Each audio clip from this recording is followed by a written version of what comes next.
ओम शांति। ओम शांति।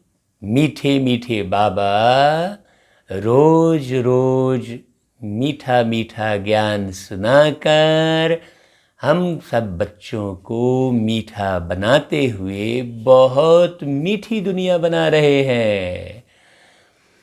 मीठा मीठा कहकर बाबा हमको भी मीठा बना ही दिया।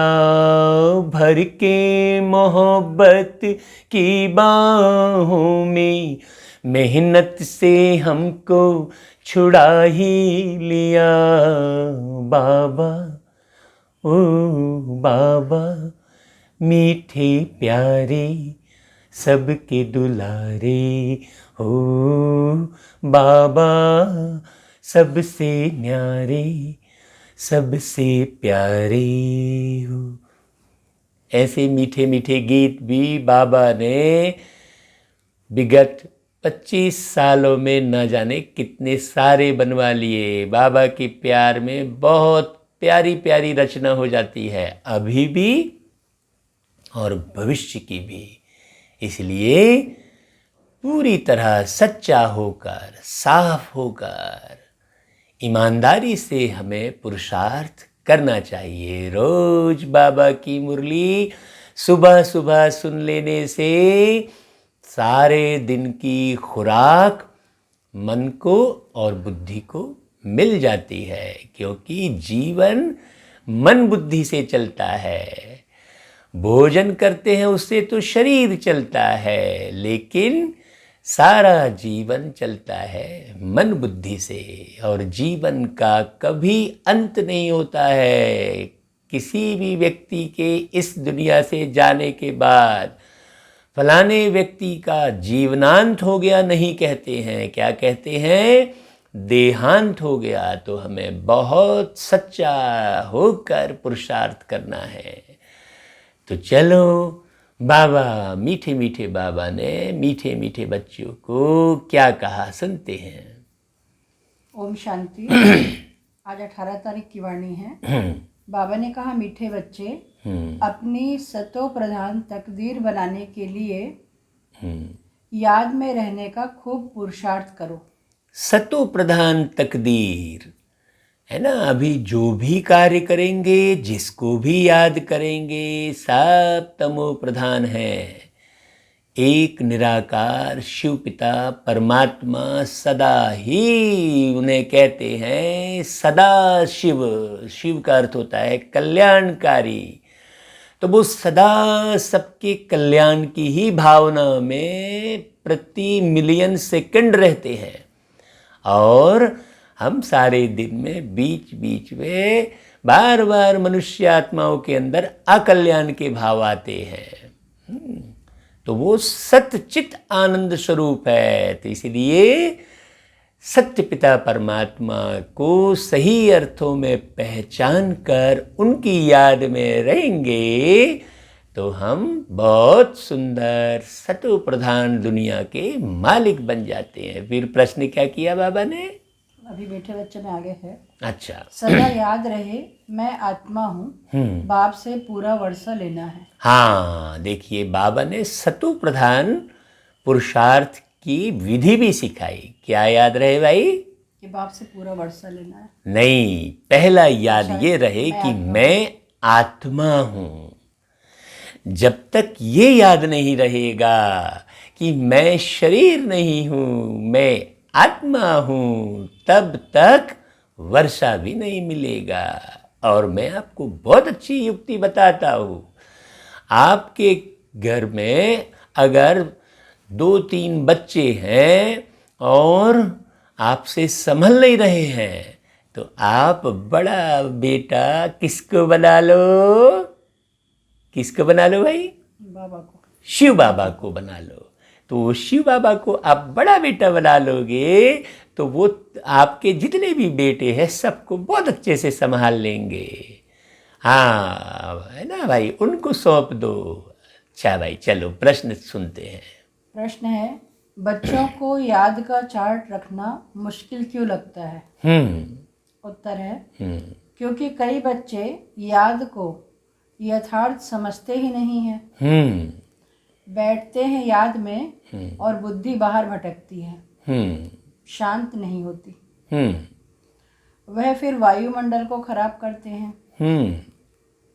याद करते ही नहीं तो चार्ट फिर कैसे लिखें? अगर कोई झूठ लिखते हैं तो बहुत दंड पड़ जाता है। सच्चे बाप को सच बताना पड़े। देखो, सतो प्रधान शब्द ऊपर में बाबा ने बोला और आगे सत्य पुरुषार्थ भी सिखा रहे हैं, है ना। बहुत से बच्चे याद कैसे करना है ये नहीं मालूम। भाई आप बहुत अच्छे से समझना, सिंपल सी याद है। याद कोई बहुत गहरे समझने वाली बात नहीं है। आप सारे दिन में किसकी किसकी याद करते हो? याद आती है, याद सताती है। याद के 3 स्वरूप हैं, एक याद करना, दूसरा याद आना और तीसरा याद सताना। माना कभी जिससे आपका अति प्रेम होता है उसकी आपको याद सताती है। तो वास्तव में प्यारे बाबा की याद सताने वाली जो अवस्था है वो सतो प्रधान अवस्था है। याद आना और याद करना दोनों से ऊपर की अवस्था। जिसकी याद सताती है तो सताएगी याद उसी की जिसकी याद आएगी। याद करना नहीं पड़ेगा।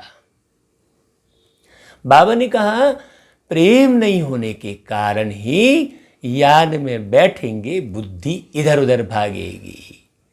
बाबा से मानसिक प्रेम होना चाहिए, तब बुद्धि में बाबा की याद बैठेगी। तो बाबा की याद होगी तो ज्ञान अपने आप आपके मन में स्थायी रूप से आ जाएगा। मन हिंदी में कहते, इंग्लिश में माइंड कहते और साइंस की भाषा में ब्रेन कहते। अब एक बात बहुत अच्छे से समझना कि इस दुनिया में सब कुछ ट्रांसफ़र कर देते हैं। शरीर के सारे अंग ट्रांसफ़र करते हैं, हृदय भी ट्रांसफ़र करते हैं। बहुत लोग ये नहीं समझते, बहुत लोग समझते हैं कि आत्मा यहाँ है, हृदय में बता देते हैं। नहीं, इसको बहुत अच्छे से समझना। मन में आपको बाबा के प्रति प्रेम जब स्थायी होगा, जब हम ज्ञान को बहुत अच्छे से समझेंगे। देखना, आप हृदय ट्रांसफ़र हो जाता है, किडनी ट्रांसफ़र हो जाती है और शरीर के बहुत सारे अंग ट्रांसफ़र हो जाते हैं, एक शरीर से दूसरे शरीर में लग जाते हैं। आंखें ट्रांसफ़र होती हैं, लेकिन किस शरीर में? जिस शरीर में आत्मा बैठी है। अगर आत्मा नहीं है तो वो आंखें कोई काम नहीं करेंगी। आप अच्छे से समझना, बिना आत्मा के शरीर नहीं रह सकता, लेकिन बिना शरीर के आत्मा रह लेती है। तो हमें पुरुषार्थ वास्तव में मानसिक प्रेम का करना चाहिए, तब याद टिकेगी। देखो, ब्रेन ट्रांसफ़र नहीं होता। क्यों नहीं होता ब्रेन ट्रांसफ़र? अगर ब्रेन ट्रांसफ़र होता तो अल्बर्ट आइंस्टीन का ब्रेन, माननीय अब्दुल कलाम जी का ब्रेन दूसरे में लग जाता कि नहीं लग जाता? वास्तव में जो आप देखते हैं कि यहाँ कोई ब्रेन ऐसा दिखा रहे हैं, ब्रेन का कोई स्थूल रूप नहीं है। ब्रेन या माइंड या मन अति सूक्ष्म रूप में है, जो आप आत्मा के साथ जाता है। इसीलिए बाबा की मुरली सुनकर आप प्रतिदिन जब आप किसी भी व्यक्ति की बहुत अच्छी वाणी सुनते हैं तो आपका प्रेम हो जाता है। जैसे फिल्म में कोई कलाकार अच्छा कार्य करता है, अच्छी बातें करता है, आपको पसंद आती हो बातें, तो अनायास ही उसके प्रति प्रेम जुट जाता है, उससे मिलने की तमन्ना जागृत होती है। वैसे ही भगवान से मिलने की तमन्ना कब जागृत होगी? जब आप भगवान की बातें सुनेंगे। अभी तो भगवान की बातें आपने कहीं नहीं सुनी है, अभी तो आपने राम कथा सुनी है, राम की बातें कहाँ सुनी है। आपसे राम क्या बात करते हैं ये तो पता नहीं है। आपने अभी तक कृष्ण कथा सुनी है, वो कृष्ण जिनको आप भगवान कहते हैं वो आपसे कौन सी बात करे हैं वो कहाँ सुनी है।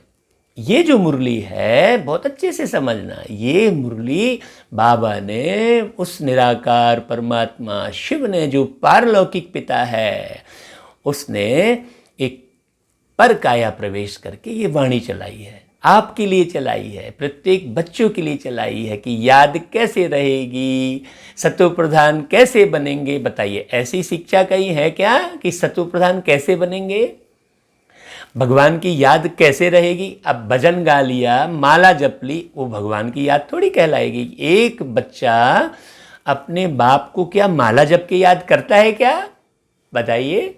एक बेटा अपनी माँ को क्या माला जप के याद करता है क्या, नहीं। संबंध होता है, संबंध कैसे बनेगा, बातचीत करने से। तो चलो आगे बाबा क्या बातचीत कर रहे हैं हम सुनते हैं। गीत है तकदीर जगाकर आई हूँ। हाँ, बाबा गीत भी बजवाते हैं क्योंकि गीतों से बड़ा प्रेम रहता है मनुष्य आत्माओं को। तो कौन सा गीत बजा भाई, तकदीर जगा कर आई हूँ। आगे ओम शांति। रूहानी बच्चों को फिर भी रूहानी बाप रोज रोज समझाते हैं कि जितना हो सके देही अभिमानी बनो। हाँ, अपने को आत्मा निश्चय करो और बाप को याद करो।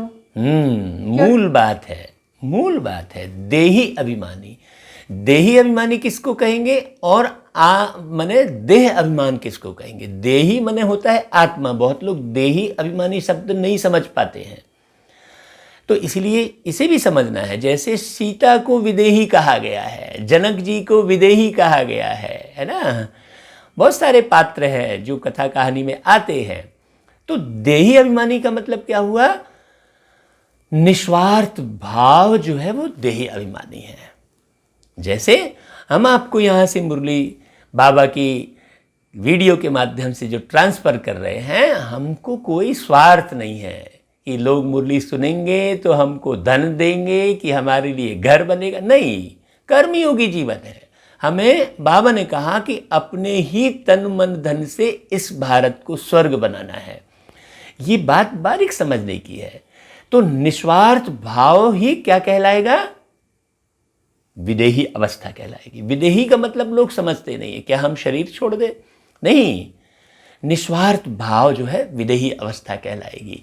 निर्विकार भाव विदेही अवस्था कहलाएगी। आपको शरीर का आकर्षण, वस्तु का आकर्षण, व्यक्ति का आकर्षण, वैभव का आकर्षण नहीं रहे, दिखावेबाजी न रहे ना, उपयोग के लिए है। एक मेहमान की तरह हम इस संसार में रहे तो सम्मान भी मिलता रहेगा, क्योंकि मेहमान को ही सम्मान मिलता है। घर वालों को क्या मिलता है, घर वाले अरे ये तो हमारे घर का है ऐसा बोल देते हैं। तो मेहमान वाली स्थिति कि भाई मैं इस दुनिया में मेहमान की तरह हूं, उसे ही देही अभिमानी कहेंगे। ठीक है, फिर और आगे की मुरलियों में और इसको क्लियर करेंगे। फिर आगे सुनते हैं। अपने को आत्मा निश्चय करो और बाप को याद करो, क्योंकि तुम जानते हो हम उस बेहद के बाप से बेहद सुख की तकदीर बनाने आए हैं। तो जरूर बाप को याद करना पड़े। पवित्र सतो प्रधान बनने बिगर सतो प्रधान तकदीर बना नहीं सकते। हाँ, पवित्र सतो प्रधान बुद्धि बनाए बिगर सतो प्रधान तकदीर नहीं बना सकते ना। यह तो अच्छी रीति याद करो। मूल बात है ही एक, यह तो अपने पास लिख दो। बाह पर नाम लिखते हैं ना, तुम भी लिख दो। हम आत्मा हैं, बेहद के बाप से हम वर्षा ले रहे हैं, क्योंकि माया भुला देती है, इसलिए लिखा हुआ होगा तो घड़ी घड़ी याद रहेगा। देखिए बाबा ने युक्ति बताई है। वैसे तो क्या आप कभी अपना नाम भूलते हो क्या, नहीं, जैसे ही हम बोलेंगे आपका क्या नाम है आप झट बताएंगे, क्योंकि आप ऐसा नहीं कि चलो मैं थोड़ा डायरी देख के बताता हूँ मेरा नाम क्या है, नहीं, क्योंकि आप उस स्मृति में रहते हो, क्योंकि हजारों बार उस नाम को सुनने के कारण आपकी बुद्धि में परमानेंट बैठ गया है। इसलिए बाबा कहता है कि भाई आप लिखत रख लो। आप कहीं भी जाते हो तो लिख लेते हो, अपना नाम लिख देते हो, और आपके नाम से कोई पुकारता है तो आपको बड़ा अच्छा लगता है। कहते हैं ना मेरा नाम, मतलब आपका नाम है, आप वो नहीं हो। ये बारीक बात समझने की है। जब तक अपने को आत्मा नहीं समझेंगे तब तक परमात्मा की स्मृति नहीं आएगी। आप भक्ति करते हो तो नाम से करते हो, यज्ञ करते हो तो नाम से करते हो, नहीं, आप विदेही हैं। ऊपर बाबा ने कहा देही अभिमानी स्थिति, फिर आगे मुरली में समझा रहे हैं। मनुष्य ओम का व कृष्ण आदि का चित्र भी लगाते हैं याद के लिए। यह तो है नए ते नहीं याद। यह सिर्फ बेहद का बाप ही समझाते हैं। हाँ, देखिए ऐसी बातें कोई नहीं कहेगा कि तुम अपने को आत्मा समझो और मुझ परमात्मा को याद करो, नहीं, तुम तो बार बार देह समझते हो अपने को। नारी शरीर में बैठी आत्मा अपने को नारी समझ के संकोच करेगी, ये करेगी, वो करेगी, जमाने भर का देह श्रृंगार करती है, और पुरुष शरीर अपने को पुरुष समझता रहता है। नहीं, हम आत्मा हैं। ये विकृति जब ही खत्म होगी। आतंकवाद, नक्सलवाद सबको खत्म करने वाला है आध्यात्मवाद, आत्मवाद। बड़ी अच्छे से समझने की बात है। आगे, इस समझने से तुम सौभाग्यशाली तो क्या पदम भाग्यशाली बनते हो। देखो, डायरेक्ट परमात्मा कह रहे हैं। अभी अपने को आत्मा समझने का ही पुरुषार्थ है सारे दिन में, नहीं तो थोड़े थोड़े में हम मूंझते हैं, दुखी हो जाते हैं। आगे, बाप को न जानने कारण, याद न करने कारण कंगाल बन गए हैं। एक ही बाप है जो सदैव के लिए जीवन को सुखी बनाने आए हैं। हाँ, कहते हैं धनी धोरी उसको कहते हैं। तुम कंगाल बन गए हो, उसकी याद नहीं आती है। याद कहाँ से आएगी? परिचय ही नहीं है। बिना परिचय के आप भगवान को कैसे याद करेंगे? आपने तो दुनिया भर की कथा कहानी सुनी है। कथा कहानी से किसी व्यक्ति से कनेक्शन थोड़ी जुटता है।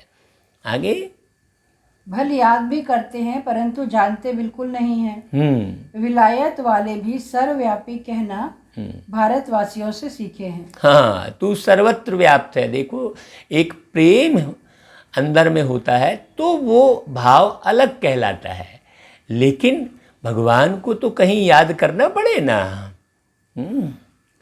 भारत गिरा है तो सब गिरे हैं। भारत ही रिस्पॉन्सिबल है अपने को गिराने और सबको गिराने। हाँ, यहाँ भारत शब्द जो कह रहे हैं, ये पूरी दुनिया को सतो प्रधान बनाने का जिम्मा, ठेका हमको लेना चाहिए। परमात्मा से भार उठाना चाहिए। काहे का भार उठाना चाहिए? पूरी दुनिया को सतो प्रधान बनाने का। भारत शब्द में ही भार शब्द लगा हुआ है ना भाई। आगे, बाप कहते हैं मैं भी यहाँ ही आकर भारत को स्वर्ग सचखंड बनाता हूँ। हाँ, मैंने परमात्मा कह रहे हैं कि मैं भी इसका भार उठाता हूँ कि चलो भाई सब बच्चों को जाके समझाएं, क्योंकि परमात्मा तो सदैव विदेही है, उसकी अपनी कोई काया नहीं है, इसलिए उसे कहते हैं अकाय। वो जन्म नहीं लेते हैं, इसलिए उसे कहते हैं अजन्मा। वो किसी भी प्रकार के भोग विलास में नहीं फंसते हैं, आत्मा भोग विलास में फंसती है, इसलिए उसे कहते हैं अभोक्ता। ये बहुत बारीक समझने की है। आगे, ऐसा स्वर्ग बनाने वाले की कितनी ग्लानि कर दी है, भूल गए हैं, इसलिए लिखा हुआ है यदा यदा ही धर्म। हाँ, इनका भी अर्थ बाप ही आकर समझाते हैं। बहुत अच्छी समझने की यहाँ पर पॉइंट है। लोग यदा यदा ही धर्मस्य ग्लानिर्भवति भारतम लिखा है, मतलब जब हम अपनी जिम्मेदारी नहीं समझते हैं कि भाई हम आत्मा सुखी होने का पुरुषार्थ करें और दूसरे को भी सुखी करने का ज्ञान मार्ग में आगे बढ़ें, तो क्या हो रहा है कि धर्म ही जो है नष्ट हो रहा है। वास्तव में यदा यदा ही धर्मस्य ग्लानि भवति भारतम कहा है, तो कौन से धर्म की ग्लानि हो रही है ये तो समझ में नहीं आ रहा है, क्योंकि कौन सा धर्म दिखाई नहीं दे रहा है अभी दुनिया में। देखो देवी देवता की पूजा तो करते हैं, लेकिन देवी देवता के गुण हैं क्या मनुष्यों में? नहीं है। इसका मतलब देवी देवता धर्म की ग्लानि हो गई है। बाकी सब धर्म दिखाई दे रहे हैं, लेकिन देवी देवता धर्म दिखाई नहीं देता है।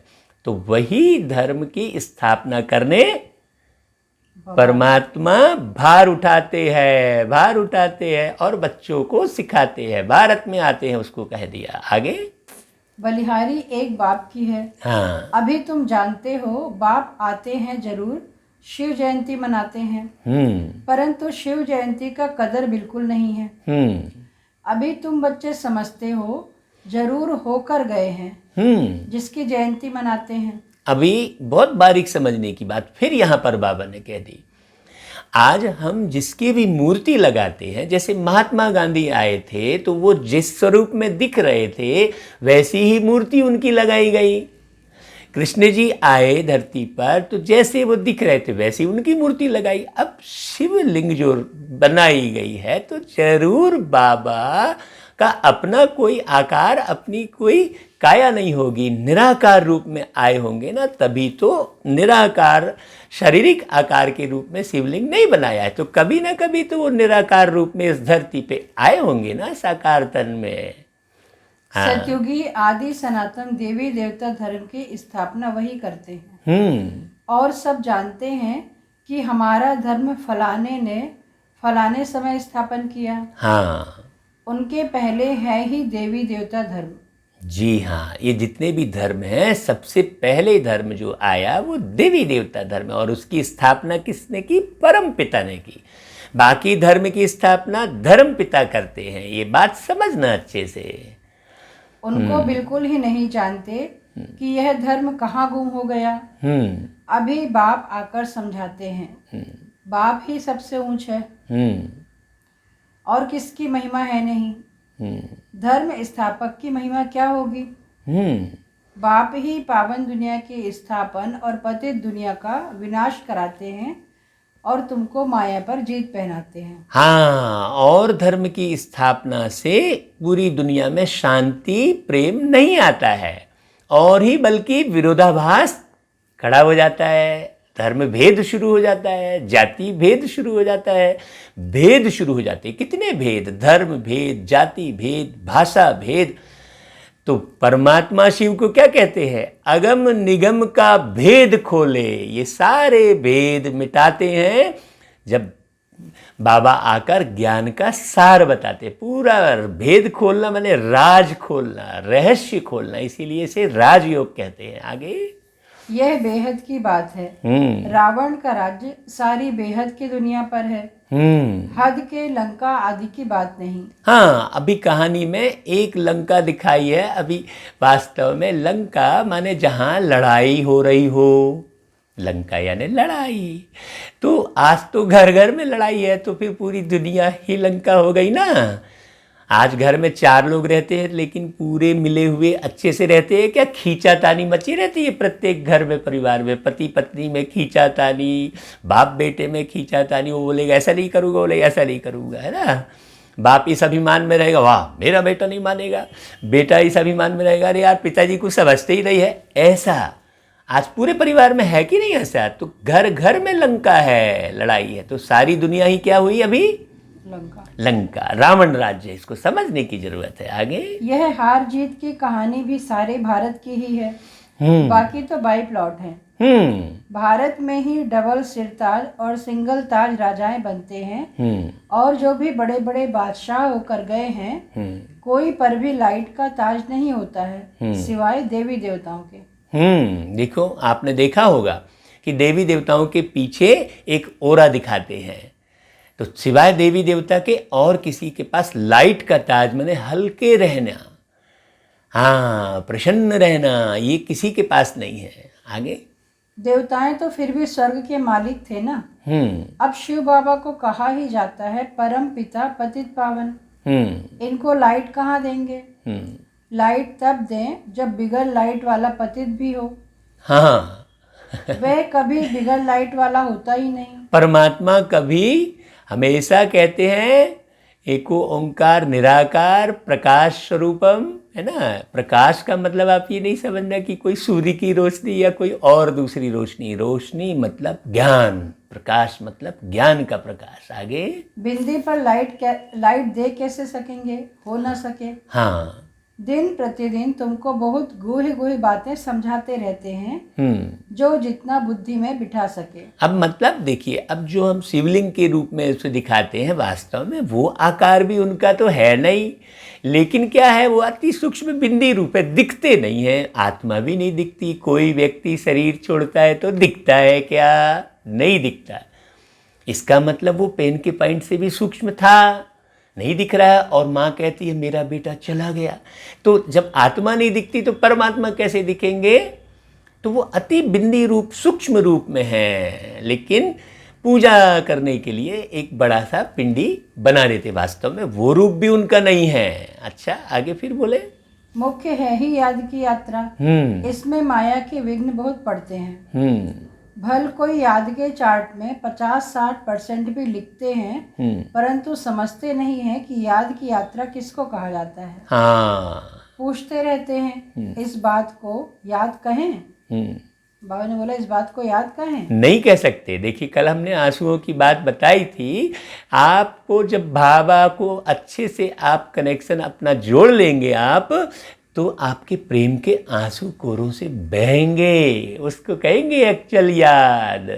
उसके सिवा कोई याद नहीं आ रहा है। रात में बिस्तर में सोने गए तो वही याद आ रहा है। फिर उसको ही कोई आरती याद नहीं आ रही है ना। कोई नाम याद नहीं आ रहा है, वो याद आ रहा है। कितना मीठा बाबा, कितना मीठे से पढ़ाते हैं। कल हमारा एक नया गीत बना था। ऐसे देखो, उसकी याद में गीत बनते हैं, है ना। न जाने कितना लिख डालोगे आप। आगे, बड़ा मुश्किल है।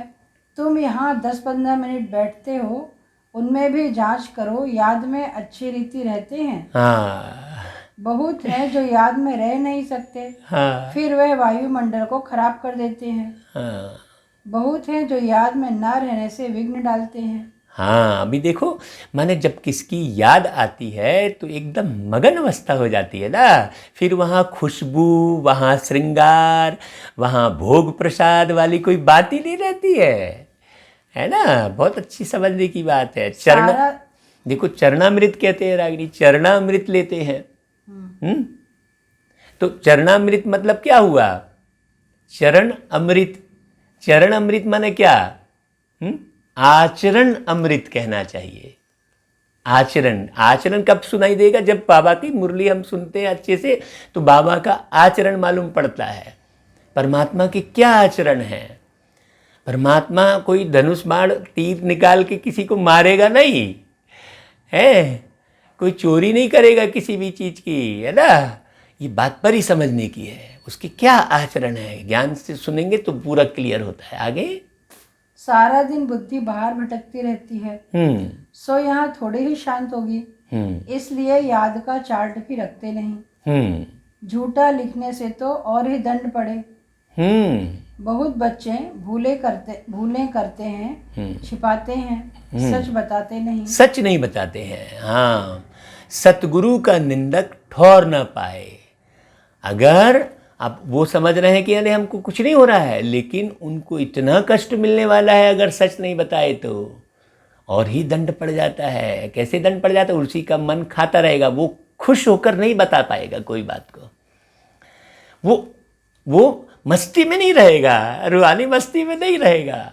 वो हमेशा उसका चेहरा लटका सा रहेगा, खुशी चेहरे में नहीं दिखाई देगी, वो रौनक नहीं दिखाई देगी, वो चमड़ी को चमकाता रहेगा, बाकी अपने मन की चमक को नहीं दिखा पाता है। वो बुद्धि की चमक को नहीं दिखा पाता है, संस्कार की चमक को नहीं दिखा पाएगा। वो बहुत बारीक समझने की है। आगे, बाप कहे और सच ना बताए तो कितना दोष हो जाता। कितना भी बड़ा गंदा काम किया होगा तो भी सच बताने में लज्जा आएगी। अक्सर करके सब झूठ बताएंगे। झूठी माया झूठी काया, है ना। हाँ, कहते भी हैं झूठी माया झूठी काया, झूठा सब संसार। तो झूठी माया झूठी काया और झूठा सब संसार कहा, तो सब संसार में कौन झूठा? ये वस्तु व्यक्ति वैभव थोड़ी झूठा कहलाएगा भाई।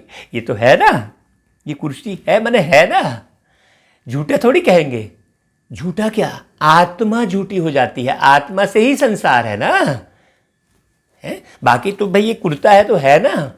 तो झूठी माया का मतलब क्या हुआ है? माया मतलब वस्तु और रिश्तेदार समझते हैं लोग, नहीं, ये आत्मा ही विषय विकारों में लोभ में पड़ती है। झूठे ही धन इकट्ठा करते रहते हैं। रोज देखते हैं लोग कि रोज कोई ना कोई शरीर छोड़ के जा रहा है, रोज लोग मर रहे हैं, फिर भी बेईमानी के का रास्ता नहीं बदलते। हवस रहती है धन की, चिंता रहती है धन की। ये जो चिंता है, धन की हवस है, यही देह अभिमान है, दुख है। किसी भी किस्म का दुख है वो देह अभिमान कहलाएगा। बहुत बारीक समझने की बात है। फिर आगे क्या कहा? झूठी माया, झूठी काया, झूठा सब संसार का अर्थ अच्छे से समझिएगा। आत्मा देह के भान में झूठ में पड़ गई है, उसे झूठी काया, झूठी माया कहते हैं। ठीक है, आगे एकदम देह अभिमान में आ जाते हैं। सच सुनाना तो अच्छा ही है, और भी सीखेंगे। हाँ, यहाँ सच बताना है। सच बताना है, लेकिन सच्चे होकर रहेंगे तब ना। हैं, बाप गया और बेटे ने बाप के जेब से कुछ निकाल लिया चुपचाप। देखो, या तो चुपके से खा ली कोई चीज, ऐसे कई वो होता है। ऐसे बहुत सारे हैं। बाबा की जब आप मुरलियाँ सुनते रहेंगे तो एक एक बात समझ में आएगी। आगे नॉलेज के साथ साथ याद की यात्रा भी जरूरी है, क्योंकि याद की यात्रा से ही अपना और विश्व का कल्याण होना है। हाँ, नॉलेज समझाने के लिए बहुत सहज है। हाँ, याद में ही मेहनत है। मुख्य ही है बाबा के साथ दिल का कनेक्शन जुटना। ज्ञान तो समझ में आ गया भाई, मैं आत्मा हूँ, लेकिन जब बाबा के गुण जब हमारे अंदर आते हैं तब हमें बाबा की याद आती है। हाँ, उनका उपकार याद आता है कि कैसे बाबा कैसे मीठा मीठा कह के पढ़ा पढ़ा के हमको कितना प्यारा, मैंने हमारी स्थिति कितनी प्यारी बना दी बाबा ने। बाबा ऐसे याद आएगा। आगे बाकी बीज से झाड़ कैसे निकलता है वह तो सबको मालूम रहता है ना। वह तो सबको मालूम रहता है। बुद्धि में 84 का चक्र है। बीज और झाड़ की नॉलेज होगी ना।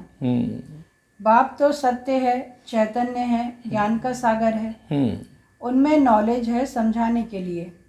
अब देखिए, बाबा यहाँ नॉलेज की जो बात कर रहे हैं, माने ज्ञान की, बिना ज्ञान के ध्यान कैसे करेंगे? अभी आप कहते हैं चलो ईश्वर का ध्यान करेंगे, तो कहाँ करेंगे भाई? अगर कह दिया कण कण में भगवान है, तो फिर कहाँ करेंगे ध्यान? भाई आप अपनी मम्मी का ध्यान करेंगे तो आपको एक घर याद आएगा, लेकिन फलाने शहर में फलाने मोहल्ले में मेरी माँ रहती है। अब ईश्वर को कण कण बोल दिया तो ध्यान कहाँ टिकेगा? आपने मेरे से बोला कि भाई आप कहाँ रहते हैं, तो मैं कहूँगा मैं भारत में रहता हूँ, तो आप मुझसे कैसे मिलेंगे? नहीं, एक एड्रेस है। तो ज्ञान के बिना ध्यान नहीं लग सकता। लग सकता है क्या भाई? ज्ञान चाहिए ना कि वो कहाँ रहते हैं, कब इस धरती पे आते हैं, आकर क्या बताते हैं। बिना ज्ञान के ध्यान तो लगे ही नहीं सकता ना। आपको हमको आपके घर का ज्ञान नहीं है तो हम कैसे बताएंगे कि आपका घर कैसा दिखता है? आपको अपने घर का ज्ञान है तो आप यहाँ बैठे बैठे भी, घर से बाहर रहते भी घर के बारे में बता देंगे कि मेरा घर ऐसा ऐसा है, ज्ञान है। इसी प्रकार ये ज्ञान बिना ध्यान नहीं हो सकता। आगे यह है बिल्कुल अनकॉमन बात। हाँ, यह मनुष्य सृष्टि का झाड़ है, यह भी कोई नहीं जानते। हाँ, देखिए एक बात बड़ी समझने की है। फिर बाबा ने बोला ये मनुष्य सृष्टि का झाड़ है।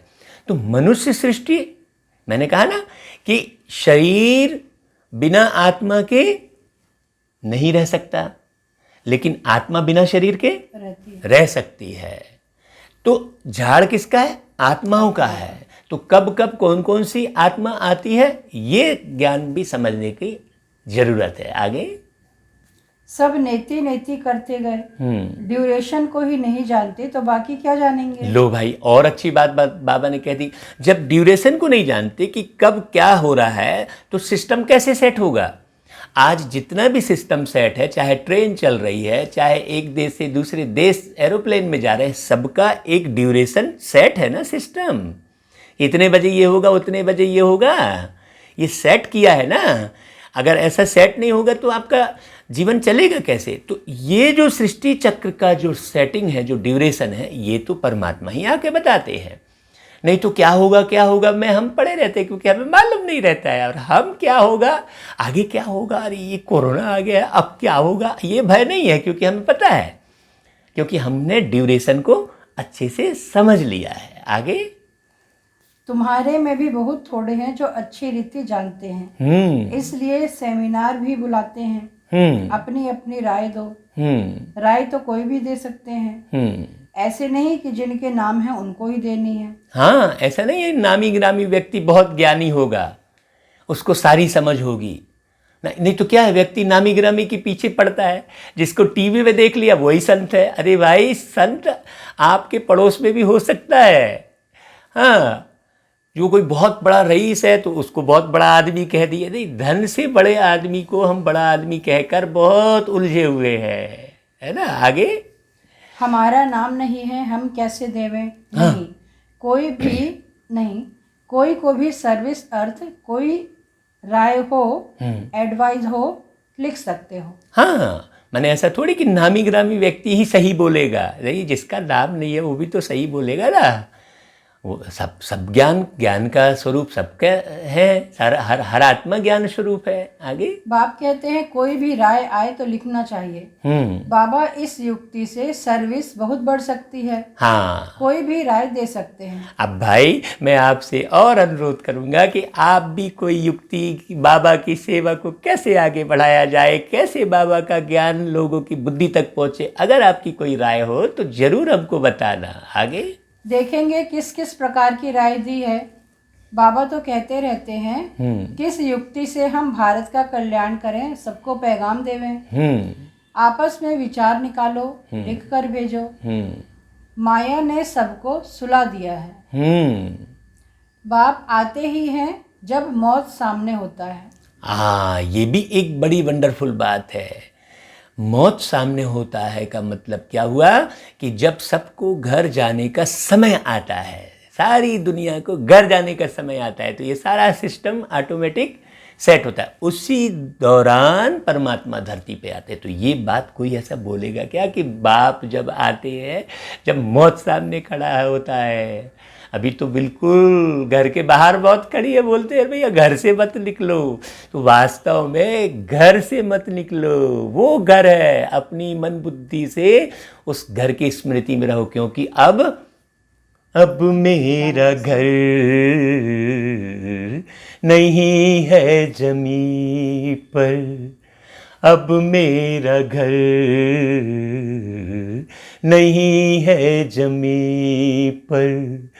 उड़ता हूँ मैं सदा आसमां से ऊपर, उड़ता हूँ मैं सदा आसमां से ऊपर। अब मेरा घर नहीं है जमीन पर। ये गीत कितने पहले बना, रास्ते चलते बना था ये गीत। क्यों? क्योंकि घर की स्मृति। हाँ, अब मुझे घर जाना है। किसको मुझे जाना है? ये शरीर थोड़ी जाएगा, मैं आत्मा कह रही हूँ कि मुझे अब अपने बाप के पास घर जाना है। मेरा घर अब इस संसार में नहीं है, क्योंकि अब मौत सामने खड़ा है। ऐसे आगे अंतरे आप सुनना। ये YouTube पे हमने डाला है इस गीत को, बहुत गहराई से सुनकर अगर उसका अर्थ निकाल कर आप भेजते हैं वीडियो बनाकर, तो हम उसको भी इस चैनल में प्रसारित करेंगे। आप गीत सुनिए और उसका अर्थ निकाल कर वीडियो बनाइए और भेजिए। ठीक है, आगे। अब बाप कहते हैं सब की वानप्रस्थ अवस्था है, पढ़ो ना पढ़ो मरना जरूर है। लो, तैयारी करो ना करो, हाँ, नई दुनिया जरूर स्थापन होनी है। देखो, अब आप लगे रहोगे, झूठ में पड़े रहोगे, गफलती करोगे, आप सोचोगे कि कौन मेरे को देख रहा है, बाप नहीं है घर में, तो माँ नहीं है घर में, तो मुझे कौन देख रहा है? नहीं, ये गफलती नहीं करना, क्योंकि अब सबको जाने का समय है। आगे। अच्छे अच्छे बच्चे जो हैं वह अपनी तैयारी कर रहे हैं। सुदामा का भी मिसाल गाया हुआ है। चावल मुट्ठी ले आया। बाबा हमको भी महल मिलने चाहिए। है ही उनके पास चावल मुट्ठी, तो क्या करेंगे? हाँ, चावल मुट्ठी मतलब जो मेरा मेरा करके आप मुट्ठी बांध के धरे हो। हाँ, चावल पूरी हर चीज के चावल का एक प्रतीक के रूप में है। जो मेरा मेरा आप मुट्ठी बांध के रखे हो, उस मेरा मेरा को छोड़ो। हाँ, बाबा ने मम्मा का मिसाल बताया है। देखो मम्मा की बात आ गई। चावल मुट्ठी भी नहीं ले आई। हाँ, फिर कितना उच्च पद पा लिया। हाँ, इसमें पैसे की बात नहीं है। मम्मा यानी यहाँ पर मम्मा की बात जगदम्बा सरस्वती की है। देखिए हर स्कूल में, विद्यालय में सरस्वती माँ की तस्वीर श्वेत वस्त्र धारणी हंस वाहिनी के रूप में दिखाते हैं। इसका जिक्र फिर हम अगली मुरलियों में करेंगे। आगे। बाबा ने कहा इसमें पैसे की बात नहीं है, याद में रहना है और आप समान बनाना है। हाँ, बाबा की तो कोई फीस आदि नहीं। समझते हैं हमारे पास पैसे पड़े हैं तो क्यों ना यज्ञ में स्वाहा कर दें। हाँ, विनाश तो होना ही है। भाई ये ज्ञान यज्ञ है। जितनी समझ वाली बात जितना ट्रांसफ़र करेंगे, क्योंकि भाई यहाँ तो पैसे का ही आदान प्रदान से दुनिया चल रही है। तो भाई यहाँ से एक स्थान से दूसरे स्थान जाना है तो पैसे ही लगने वाले हैं। तो जो व्यक्ति इस ज्ञान को आगे बढ़ाने में सहयोगी बनता है, कहते हैं ना ईश्वर का जो सहयोगी बनता है उसे बहुत स्वर्ग के सुख प्राप्त होते हैं। आगे। बाबा ने कहा सब व्यर्थ हो जाएगा, इससे कुछ तो सफल करें। हाँ, क्योंकि देखो भाई अगर विनाश हो गया, भूकंप आ गया तो चला गया ना सब। कहा जाता है किसकी दबी रहेगी धूल में, किसकी राजा खाए। राजा खाए मतलब सरकार ले जाए, और किसकी चोर ले जाए, किसकी डॉक्टर को ले जाए, बीमारी में लग जाए। तो भैया इससे अच्छा ये ईश्वरी कार्य में सफल कर लेना चाहिए, क्योंकि ये विनाश तो होना ही है। आगे। हर एक मनुष्य कुछ ना कुछ दान पुण्य आदि जरूर करते हैं। वह है पाप आत्माओं को दान पुण्य। हाँ, अभी क्योंकि जितनी भी मनुष्य आत्मा है एक भी पुण्य आत्मा नहीं है, सब पाप आत्मा है। तो पाप आत्माओं को दान कर रहे हैं। परमात्मा के जो ज्ञान, ईश्वरीय ज्ञान है, उस पर जो कार्य करेगा वो उसका सफल होगा। फिर भी उसका अल्प काल के लिए फल मिल जाता है। समझो कोई यूनिवर्सिटी कॉलेज आदि बनाते हैं, पैसे जास्ती हैं, धर्मशाला आदि बना देते हैं, तो उनको मकान आदि अच्छा मिल जाएगा। हाँ, बारीक बात बताइए बाबा ने। अगले जन्म में उसको बहुत अच्छा, जैसे किसी ने निस्वार्थ भाव से किसी का हेल्थ की सेवा की, स्वास्थ्य की सेवा की, तो अगले जन्म में वो डॉक्टर बन जाता है। बढ़िया। आगे। परंतु फिर भी बीमारी आदि तो होगी ना। समझो किसने हॉस्पिटल आदि बनाई होगी तो करके तंदुरुस्ती अच्छी रहेगी। हाँ, आ गई वही बात। परंतु उनसे सब कामनाएं तो सिद्ध नहीं होती हैं। यहाँ तो बेहद के बाप द्वारा तुम्हारी सब कामनाएं पूरी हो जाती हैं। हाँ, यहाँ पर पूरा सुख मिलने वाला है। आगे।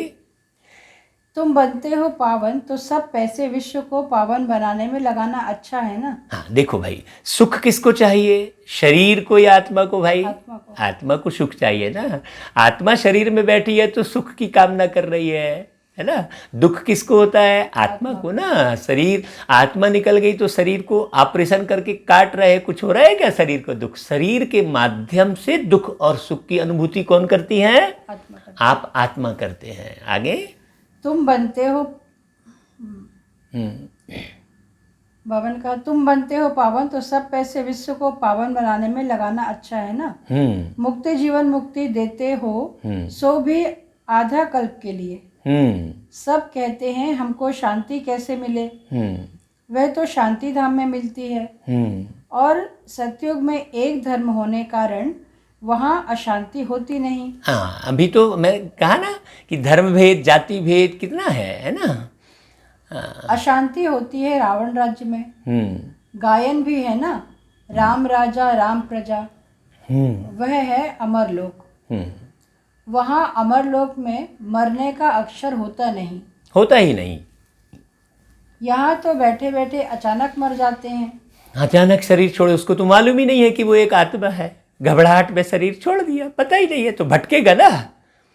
उसको तो मालूम ही नहीं है ना, वो तो शरीर ही समझ के बैठा है, वो तो इसी घर को सब कुछ समझ के बैठा है, वो इसी माँ बाप को ही सब कुछ समझ बैठा है, इसी पत्नी को सब कुछ समझ बैठा है, यहीं के धन दौलत घर मकान को ही सब कुछ समझ के बैठा है। तो अचानक से शरीर छोटा तो भटकेगा ना, क्योंकि उसे तो ये ज्ञान नहीं है ना कि मैं अशरीरी आत्मा हूँ।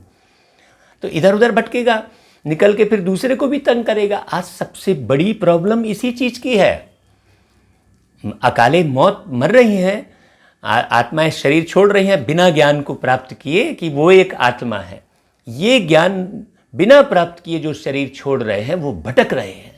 बहुत बड़ी समस्या है। इसीलिए मेरे मीठे भाइयों, मेरी बहुत तड़प होती है कि बाबा का ये जो आत्मज्ञान है, जो परमात्मा ज्ञान है, जो सृष्टि चक्र का ज्ञान है, इसे एक एक तक पहुंचाना अनिवार्य है। बहुत कशिश होती है मुझे, कैसे करके मैं इस ज्ञान को एक एक आत्मा तक पहुंचा दूं, ऐसी तड़प रहती है, इसी याद में रहता हूं मैं बहुत। कैसे करके सुखी हो जाएंगे, क्योंकि इस ज्ञान के अलावा कोई दूसरा रास्ता नहीं है जिससे आप संपूर्ण सुखी हो सकें, गारंटी है। हाँ, भजन गाएंगे, 2 पल आप उस संगीत में रम जाएंगे, स्वर में रम जाएंगे, लेकिन ज्ञान बिना मुक्ति नहीं है। आगे इसको मृत्यु लोक, उसको अमर लोक कहा जाता है। वहाँ मरना होता नहीं। पुराना एक शरीर छोड़ फिर बालक बन जाते हैं। रोग होता नहीं। कितना फायदा होता है।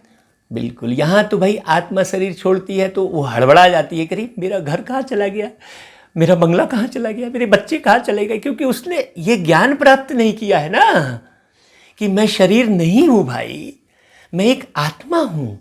तो शरीर से निकलने के बाद भी वो शांत अवस्था में निकलता है। अभी आप लोग किसी के जाने के बाद उसकी शांति की कामना क्यों कर रहे हैं, बताइए। शांति की, क्योंकि वो अशांत होके गया, तब ना आप शांति की का। अशांत क्यों हुआ है, क्योंकि उसे ज्ञान नहीं था कि मैं एक आत्मा हूँ। इसलिए मेरे मीठे भाइयों, हाथ जोड़कर विनती है कि अपने को आत्मा समझो। जब तक अपने को आत्मा नहीं समझेंगे, पीठ पीछे गलत काम ही करेंगे, पक्की बात है। ओ बाबा मेरा मीठा, श्री श्री की मत पर तुम एवर हेल्दी बनते हो, तो ऐसे रूहानी सेंटर्स कितने खुलने चाहिए। थोड़े भी आते हैं, वह कम है क्या।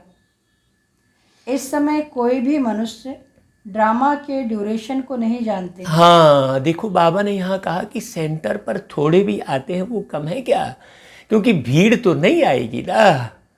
तो जो थोड़े आए बच्चे जो समझ गए, उनको बहुत प्यार से संभालने की भी ज़रूरत है। आप समझ गए तो आपको बहुत प्यार से संभालने की भी ज़रूरत है। आगे पूछेंगे तुमको फिर यह किसने सिखलाया है।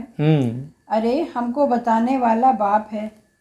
इतने ढेर बीके हैं, तुम भी बीके हो, शिव बाबा के बच्चे हो, प्रजापिता ब्रह्मा के भी बच्चे हो। यह है ह्यूमैनिटी का ग्रेट ग्रेट ग्रैंडफादर। हाँ, ह्यूमैनिटी का, मानवता का। देखिए, मानव के अंदर से मानवता पूरी मर चुकी है आज के समय में। हाँ, मानवीय सेवा तो आप कर रहे हैं, शरीर की सेवा, लेकिन मानवता की सेवा करना सबसे उच्च है। मानवता की सेवा कर देंगे तो हर एक मानव संपन्न हो जाएगा। हाँ, ऐसी सेवा करनी है कि भिखारी रहे ही ना। अगर हमारे देश में ढेर भिखारी घूम रहे हैं तो उसकी पहचान क्या हुई हमारे देश की है। कोई एक व्यक्ति संपन्न बनने में लगा हुआ है, अपने को करोड़पति बना रहा है, अरबपति बना रहा है, खरबपति बना रहा है। अरे भाई, वो बने अपने घर में पूरा छत पे स्विमिंग पूल बना रहा है तो क्या नहीं कर रहा है, लेकिन उसे ये नहीं दिखाई दे रहा है कि भारत में कितने सारे भिखारी घूम रहे हैं। तो वो ज्ञान नहीं होने के कारण भिखारी घूम रहे हैं। तो हमारे देश की पहचान क्या हो रही है फिर। ज़्यादा भिखारी दिखाई देंगे तो भिखारी की पहचान होगी। तो बाबा आके ज्ञान रत्न देकर, बाबा ये नहीं कहता है कि धन नहीं कमाना है, लेकिन मानसिक रूप से भी तो संपन्न बनना है, बौद्धिक रूप से भी तो संपन्न बनना है। ये बात बड़ी समझने की है। आगे इनसे हम बीके निकले हैं, बिरादरी होती है ना। तुम्हारे देवी देवताओं का कुल बहुत सुख देने वाला है। यहाँ तुम उत्तम बनते हो, फिर वहाँ राज्य करते हो। यह किसको बुद्धि में रह न सके। यह भी बच्चों को समझाया है, देवताओं के पैर इस तमो प्रधान दुनिया में पड़ न सके। देखिए, बाबा ने कहा कि ये हमें स्मृति में रहेगा कि मैं आत्मा ऊपर परम धाम में जाने के बाद बहुत सुंदर दुनिया में आने वाली हूँ। तो अशांत होके जाएगी क्या आत्मा? अभी तो ये ज्ञान ही नहीं है। अभी तो लोग ये कहते हैं पता नहीं भाई मरने के बाद कहाँ जाएंगे, यही कहते हैं ना। ज्ञान ही नहीं है उनको, पता नहीं कीड़े मकोड़े बनेंगे कि पत्थर बनेंगे, ऐसा बोलते हैं। बताइए, बोले पत्थर में भी जो है प्राण है, ऐसा बोल देते हैं। बताइए कितनी जो है अज्ञानता फैली हुई है? तो ये ज्ञान प्राप्त हो जाएगा कि भाई मैं आत्मा इस शरीर को छोड़ने के बाद बहुत सुंदर दुनिया में आने वाली हूँ, निर्माण करके जाऊंगा तो आऊंगा ना। आगे, जड़ चित्र का परछाया पड़ सकता है, चैतन्य का नहीं पड़ सकता। आहा, देखिए, जड़ चित्र की परछाई दिखाई देगी, माने ये शरीर आपको जो परछाई दिखाई देती है वो किसकी दिखाई देती है? शरीर जड़ है, उसमें चेतन आत्मा है। आत्मा की परछाई नहीं दिखाई देगी। इसलिए आप लोग गीत गाते हो, जाने चले जाते हैं कहा, दुनिया से जाने वाले जाने चले जाते हैं कहा। देखिए, ये एक आशंकित वाला गीत है ना, ये शंका है भाई कहाँ जाते हैं पता नहीं है, और हमको तो पता है कि भाई हम शरीर छोड़ के फिर कहाँ जाएंगे। देखो कितनी खुशी की बात है। आगे, तो बाप समझाते हैं, बच्चे एक तो याद की यात्रा में रहो, कोई भी विकर्म ना करो, और सर्विस की युक्तियां निकालो। हाँ, नहीं तो कई मुरली सुनकर भी, मुरली पढ़कर भी पीठ पीछे विकर्म करते रहते हैं। बाबा कई बार ये कहते हैं कि कई बच्चे इस सेंटर पे आकर, गंद में आकर भी यहाँ भी बैठ जाएंगे बेशरम की तरह। तो यदि मेरे से विकर्म हुआ है तो बिल्कुल नहीं आना चाहिए, नहीं तो वातावरण खराब हो जाता है। वो व्यक्ति जो विकर्म किया है वो मुरली पढ़ने का और मुरली सुनने का अधिकारी नहीं है। ये बात बड़ी समझना। अगर वो विकर्म करके भी मुरली सुन रहा है और पढ़ रहा है तो और 100 गुना दंड मिलने वाला है उसको। बहुत ध्यान से सुनिए और बहुत अच्छे से समझिए। सुनने के बाद अगर आपने नहीं किया तो बाबा फिर धर्मराज भी है, ये अच्छे से समझना है। आगे, बच्चे कहते हैं, बाबा हम तो लक्ष्मी नारायण जैसा बनेंगे। बाबा कहते, तुम्हारे मुख में गुलाब। हाँ, बस खाली बोलने से नहीं होगा लक्ष्मी नारायण जैसा बनेंगे, हमको वैसा लक्ष्य रखना होगा और वैसा लक्ष्य रख के लक्षण भी धारण करना होगा। ये साधारण किसी मानव की मुरली नहीं चल रही है ये, लेकिन इसके लिए मेहनत भी करनी है। हाँ, ऊंच पद पाना है तो आप समान बनाने की सेवा करो। आप समान बनाने की सेवा भी करनी, मेहनत करनी है का मतलब क्या हुआ? अपने अंदर रंच मात्र भी किसी भी किस्म का देह आकर्षण नहीं आना चाहिए। अगर आपका देह आकर्षण आ रहा है तो ये समझ लो कि आज जो हॉस्पिटलों में इतनी भीड़ बढ़ रही है और इतने लोग कष्ट उठा रहे हैं, इसका बहुत गहरा रीज़न है। हाँ, आगे, तुम एक दिन देखेंगे एक एक पंडा अपने साथ 100-200 यात्री भी ले आएंगे। आगे चल देखते रहेंगे। अभी तो भाई ये बहुत पहले बाबा ने मुरली चलाई है। अभी तो पूरे देश विदेश में बाबा का ज्ञान सुनने वाले सच्चे पुरुषार्थी भी हैं और झूठे भी हैं। तो आप किसी झूठे को देख लिए तो भाई भग गए, ऐसा नहीं कर रहा। हाँ, क्यों? क्योंकि एक स्कूल में पढ़ने वाला वही उसी स्कूल में पढ़ता है, वही शिक्षक पढ़ाते हैं, लेकिन एक फेल हो जाता है और एक मेरिट लिस्ट में आता है। ये समझना, ये भी एक विद्यालय है। आगे, बाबा ने कहा, आगे चल देखते रहेंगे। पहले से थोड़े ही कुछ कह सकते हैं। जो होता रहेगा सो देखते रहेंगे। हाँ, बाबा ये डिसाइड भी नहीं करेंगे, क्योंकि आज कोई बहुत अच्छा पुरुषार्थ कर रहा है, बढ़िया बढ़िया ज्ञान सुना रहा है, बोल रहा है, वो कल नीचे गिर जाता है। इसलिए यहाँ पर किसी को आधार बनाकर नहीं चल रहा, केवल बाबा को आधार बनाना। निराधार मन को है आधार शिव का, ये सृष्टि है शिव की, ये संसार शिव का, यहाँ आके जन्नत का कर लो नजारा। ये हूरों की दुनिया है, फरिश्तों की दुनिया खुले मन से होता, यहाँ सबका स्वागत। है ना, निराधार मन को है आधार शिव का, केवल शिव परमात्मा का ही आधार रखना। आगे, यह बेहद का ड्रामा है, तुम्हारा है सबसे मुख्य पार्ट बाप के साथ, जो तुम पुरानी दुनिया को नई बनाते हो। मेरा मुख्य पार्ट किसके साथ है? बाबा के साथ, परमात्मा के साथ है। बस बाकी सब यहाँ टेम्परेरी है, बहुत अच्छे से समझना। और अपना पार्ट किसी के पार्ट के साथ नहीं जोड़ना कि मैं अच्छा पुरुषार्थी हूँ, ये अच्छा पुरुषार्थी नहीं है, ऐसा भी नहीं करना। अपना पार्ट किससे जोड़ना? परमात्मा से, परमात्मा के साथ जोड़ना, यहाँ मत जोड़ना किसी से। आगे, तुम्हारा है सबसे मुख्य पार्ट बाप के साथ, जो तुम पुरानी दुनिया को नई बनाते हो। यह है पुरुषोत्तम संगम युग। अब तुम सुख धाम के मालिक बनते हो, वहाँ दुख का नाम निशान नहीं होगा। हाँ भाई, तुम सुख धाम के मालिक बनते हो। तुम कौन? आत्मा। आत्मा। ये जीवन नहीं ना, यहाँ तो दुख ही दुख है, अच्छे से समझना। आगे, बाप है ही दुख हरता, सुख करता, दुख से आकर लिबरेट करते हैं। भारतवासी फिर समझते हैं इतना धन है, बड़े बड़े महल हैं, बिजलियां हैं, बस यही स्वर्ग है। देखो, माने लोग समझते हैं यही स्वर्ग है। नहीं, बाबा जो बेहतर स्वर्ग की स्थापना कर रहे हैं उसमें चरित्र है। यहाँ तो चरित्र का नामो निशान नहीं है। सब देह के प्रदर्शन में घूम रहे हैं, पिक्चर में, टीवी में, सब जगह देह का प्रदर्शन है। हम बताइए, अब एक युवा को देह प्रदर्शन वाली आप पिक्चर दिखा रहे हो और फिर बाद में उसको दंड दे रहे हो। अरे पहले तो इस फिल्म के प्रदर्शन को बदलना पड़ेगा। कोई इस ओर ध्यान नहीं दे रहा है कि चित्रों से ही चरित्र का निर्माण होता है। गंदे गंदे चित्र ट्रांसफर करते हैं, सोशल मीडिया में गंदे चित्र दिखाते हैं। कितनी बड़ी भूल हो रही है।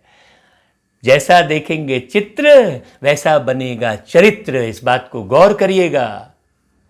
मूल सुधार हमको इस चित्र के निर्माण में करना होगा। मूल सुधार हमको चरित्र निर्माण में करना होगा, तब चित्र सुधरेगा। आगे, यह सब है माया का पॉम। सुख के लिए साधन बहुत करते हैं, बड़े बड़े महल मकान बनाते हैं, फिर मौत कैसे अचानक हो जाता है। हाँ, आप देख ही रहे हैं, एक झटके में पूरा का पूरा स्वाहा हो जाता है। वहाँ मरने का डर नहीं, यहाँ तो अचानक मर जाते हैं, फिर कितना शोक करते हैं। इसलिए यहाँ हर एक व्यक्ति भय में जीता है। उसे मौत का भय हमेशा सता रहा है। थोड़ा सा भी कुछ सीने में दर्द नहीं शुरू हुआ तो फट से उसके अंदर में आएगा, अरे मेरे को कहीं हार्ट अटैक तो नहीं हो रहा है। क्यों? क्योंकि सुना हुआ है ना, हार्ट अटैक, कैंसर, ये वो दुनिया भर की बीमारी का नाम सुना हुआ है। तो हर एक व्यक्ति भय में जी रहा है। और बाबा का ज्ञान सुनोगे तो निर्भय हो जाओगे। क्यों? क्योंकि ये शरीर तो छोड़ना ही है ना भाई, काहे को इतना डर के जीना। आगे, फिर समाधि पर जाकर आंसू बहाते हैं। हाँ, फिर समाधि पर जाकर आंसू बहाते हैं। क्यों? ज्ञान नहीं है, आत्मा से संबंध नहीं है। आत्मा से संबंध नहीं होने के कारण ही आंसू बहा रहे हैं। और आत्मा से आत्मा का संबंध होगा तो आत्मीयता बढ़ेगी। अभी देह से संबंध है, अभी रिश्तों से संबंध है। इसलिए वहाँ जाकर समाधि में जाकर आंसू बहाते, कहाँ चले गए तुम, क्या हो, कब आओगे, कैसे मिलेंगे। हो गया, मिलेगा कहाँ से? तुम्हारा आत्मा से आत्मा का संबंध ही नहीं था, तो मानसिक रूप से जुड़ाव ही नहीं था। जब वो साकार में आपके साथ जी रहा था तब प्रेम नहीं लुटाया, जब साकार सामने में है तब शांति नहीं दी, जब चला गया तब शांति दे रहे हो, हैं? जब चला गया तब प्रेम प्रदर्शित कर रहे हो। कितनी बड़ी भ्रांति है, देखिए। तो बाबा के एक एक शब्द में कितनी गहराई है। समाधि पर जाकर आंसू बहाएंगे फिर। हाँ, हर एक के अपनी अपनी रस्म रिवाज है, अनेक मत हैं। सतयुग में ऐसी बात होती नहीं। ऐसा कोई रस्म रिवाज नहीं है। सतयुग में ये मालूम रहता है कि भाई ये आत्मा यहाँ पर रह रही थी, अब ये शरीर बूढ़ा हो गया। भाई मान लो ये कुर्सी टूट जाएगी तो मैं इस पर बैठा ही थोड़ी रहूँगा। तो शरीर बूढ़ा हो गया तो छोड़ के दूसरी जगह चला गया, बस। वहाँ तो एक शरीर छोड़ दूसरा ले लेते हैं। हाँ। तो तुम कितना सुख में जाते हो। हाँ। उसके लिए कितना पुरुषार्थ करना चाहिए। कदम कदम पर मत लेनी चाहिए।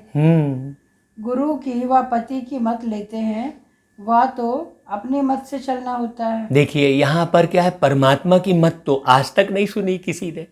परमात्मा की एक ही मत है कि तुम अपने को आत्मा समझो, तो आत्मा के गुण समझ में आएंगे। आगे आसुरी मत क्या काम देंगे। बाबा ने कहा गुरु की व पति की मत लेते हैं, वह तो अपने मत से चलना होता है। हाँ, कोई भी गुरु है तो कोई भी गुरु आपने बनाया तो विषय विकार से तो पैदा हुआ ना वो है, तो वो आसुरी मत ही देगा ना।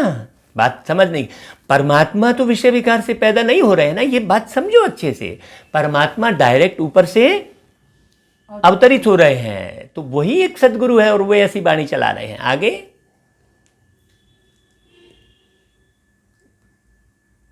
आसुरी मत क्या काम देंगी, आसुरी तरफ ही ढकेलेगी। अब तुमको मिलती है ईश्वरी मत, ऊंचते ऊंच इसलिए गायब हुआ भी है। श्रीमत भगवान उवाच, तुम बच्चे श्रीमत से सारे विश्व को हेवन बनाते हो, उस हेवन के तुम मालिक बनते हो, इसलिए तुम्हें हर कदम पर श्रीमत लेनी है। परंतु किसकी तकदीर में नहीं है तो फिर मत पर चलते नहीं हैं। बाबा ने समझाया है, किसको भी अपना कुछ अक्ल हो, राय हो तो बाबा को भेज देवे। हाँ भाई, इससे अच्छी कोई बात और आपको लग रही हो तो बताओ।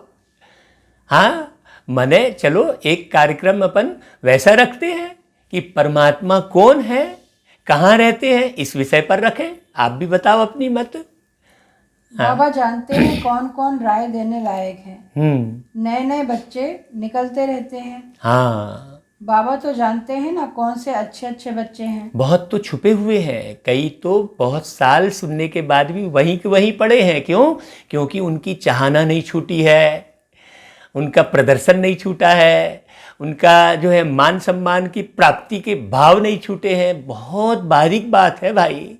आगे दुकानदारों को भी राय निकालनी चाहिए। ऐसे यत्न करें जो बाप का परिचय मिले। हाँ, दुकान में भी सबको याद कराते रहें। हाँ, क्योंकि आप सारा दिन व्यापार में रहते हैं तो वहाँ भी अगर कोई ऐसी तस्वीर लगी है, ऐसे चित्र लगे हैं जो बाबा ने बहुत अच्छे अच्छे ज्ञान के चित्र बनाए हैं, तो दुकान में लगे तो लोग ग्राहक आकर पूछे। बाबा ने कहा बड़े से बड़ा सृष्टि चक्र का बनाना है चित्र, तब समझ में आए लोगों को। बहुत बाबा को चिंता रहती है भाई। आगे भारत में जब सतयुग था तो एक धर्म था, इसमें नाराज होने की तो बात ही नहीं। सबका एक बाप है।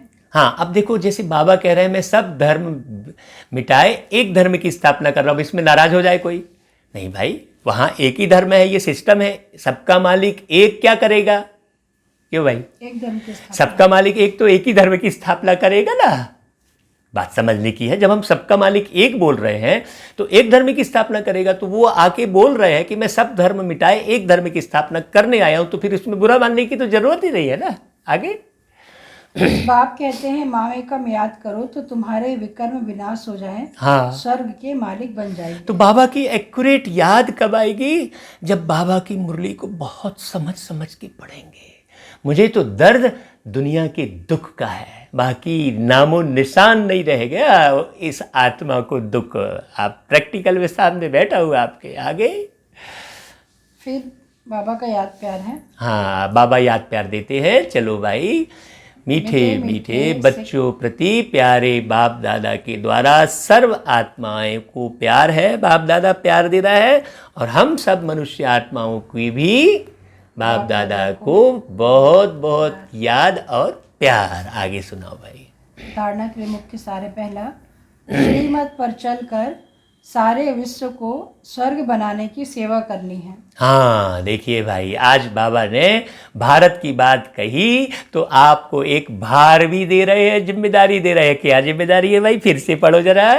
श्रीमत पर चलकर सारे विश्व को स्वर्ग बनाने की सेवा करनी है, बहुतों को आप समान बनाना है। सारे विश्व को स्वर्ग बनाने की सेवा करनी है। आगे आसुरी मत से अपनी संभाल करनी है। हाँ, आसुरी मत से अपने की संभाल करनी है। देखिए, इधर उधर की मत नहीं लेना, ये भगवान की मत दे रहे हैं बाबा।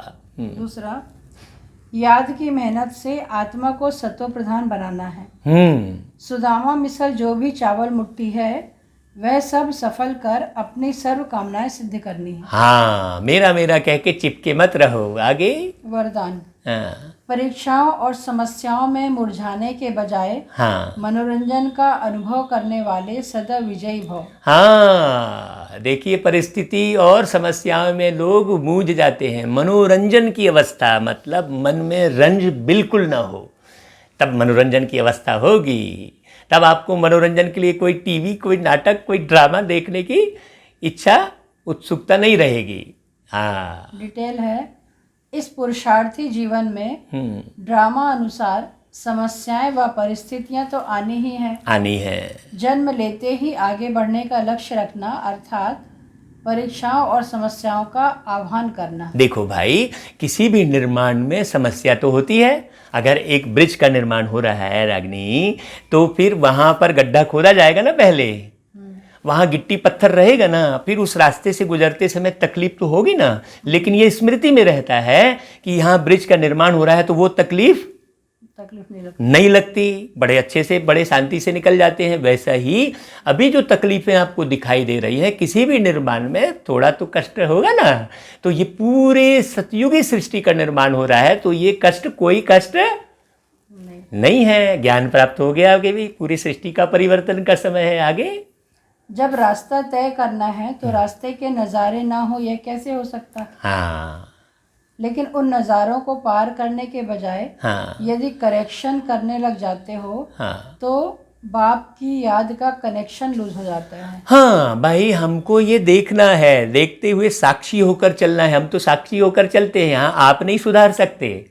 आप खाली निंदाचारी करते बैठे, इसकी बुराई वो कर रहा है, उसकी बुराई वो कर रहा है, एक दूसरे के ऊपर आरोप प्रत्यारोप करते पड़े हैं। नहीं, स्वयं को सुधारो। परमात्मा के ज्ञान को सुनकर प्रत्येक व्यक्ति स्वयं के सुधार में लग जाएगा तो बेहतर हो जाएगा। नहीं ना, बड़े बड़े प्रधानमंत्री और राष्ट्रपति को भी लोग गाली देना शुरू कर रहे हैं, अरे ऐसा नहीं कर रहा है, वैसा नहीं कर रहा है। अरे भाई, ऐसा नहीं करना चाहिए।